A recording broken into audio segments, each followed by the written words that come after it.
I exposed my best friend's betrayal, but the real mastermind left me speechless. And then have a clickbait title. Looking at the examples they provided, many involve replacing items or exposing secrets. So maybe I can craft a story where the protagonist takes revenge in a clever way.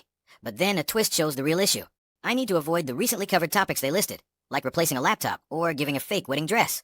So I should think of something different, perhaps involving a job or a personal project.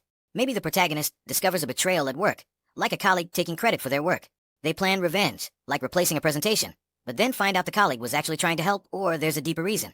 Wait, but the twist needs to be shocking. Maybe the colleague was actually their sibling or someone close, or the real reason for the betrayal is more personal.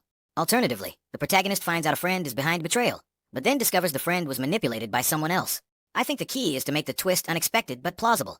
The reveal should be backed by concrete evidence, like a recording, email, or document. I also need to make sure the title is catchy and starts with something like action, and result. Putting it all together, I should start with the hook. Build the misdirection by making the reader think it's one person, then reveal the true culprit or reason with solid proof. Let me outline this. 1. Hook. Start with the immediate aftermath of the betrayal. Something like discovering a partner's infidelity or a colleague's theft of work. 2. Misdirection. Make the audience think the antagonist is someone else, maybe a friend or coworker, building up the tension. 3. Reveal. Drop the twist with undeniable evidence that changes everything, perhaps involving a deeper betrayal or a surprising reason. I should make sure the emotions are raw and the story flows naturally without being too convoluted. Keep sentences short and impactful, and stay within the word limit. Alright, I think I have a plan. Let me try to draft the script based on this structure and the given examples. Think. I just watched my best friend walk out of the courtroom, her eyes locked on mine with a mixture of guilt and defiance. The judge's gavel still echoed in my mind as he declared her guilty of embezzling funds from our shared business. My hands trembled as I held the evidence folder, emails, receipts, bank statements, all pointing to her deceit. How could she betray me like this? We built this company together, and she repaid me by draining it dry. The thought of losing everything we worked for was suffocating. I had to act. I replaced her presentation slides with fake ones, revealing her fraud to the entire board.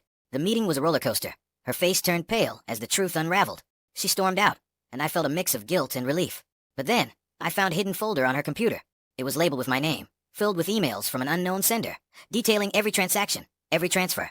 My heart sank as I realized the horrifying truth. The mastermind wasn't her, it was my own brother. He had been manipulating her, using our trust against us. The emails were his instructions, forcing her to siphon funds into his accounts. She wasn't the architect of this betrayal. She was a pawn in his game. I felt a wave of nausea as I pieced it together. My brother, the one I grew up with, the one I trusted, had orchestrated it all. The evidence was irrefutable. Each email a direct order, each transfer a trail leading straight to him. The court had just convicted an innocent woman, and the real culprit was still out there, watching.